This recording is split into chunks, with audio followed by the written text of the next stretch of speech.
নারায়ণগঞ্জে ডন চেম্বার প্রভাতী সংসদ মাঠে শুরু হয়েছে ব্যতিক্রমধর্মী এক আয়োজন, অনূর্ধ্ব-16 কিশোর ফুটবল লীগ ও পাটযুদ্ধ। এ যেন শুধু একটি ফুটবল টুর্নামেন্ট নয়, বরং নতুন প্রজন্মকে সুন্দরভাবে গড়ে তোলার এক অসাধারণ উদ্যোগ। মাঠে চলছে ফুটবলের লড়াই, আর খেলার ফাঁকে কিশোরদের হাতে উঠে আসছে গল্পের বই। খেলাধুলার পাশাপাশি জ্ঞানচর্চার এমন আয়োজন ইতোমধ্যেই প্রশংসা কুড়িয়েছে এলাকা জুড়ে। আয়োজক টিম ক্রিয়েটিভ জানিয়েছে, বর্তমান সময়ে শিশু কিশোরদের মোবাইল ও প্রযুক্তির আসক্তি থেকে দূরে রেখে তাদের শারীরিক ও মানসিক বিকাশ ঘটানোই এই আয়োজনের মূল লক্ষ্য। প্রতিদিন বিকালে ডন চেম্বার মাঠে জমে উঠছে লিগের ম্যাচগুলো। উদ্বোধনী খেলায় আদর্শ ছেলে 1-0 গোলে হারায় সংকল্প দলকে।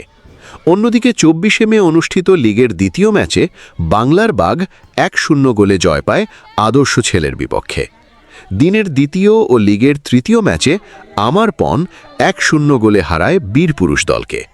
খেলাকে ঘিরে কিশোরদের উচ্ছ্বাস, দর্শকদের ভিড় আর প্রাণবন্ত পরিবেশে মুখর হয়ে উঠেছে পুরো ডন চেম্বার মাঠ।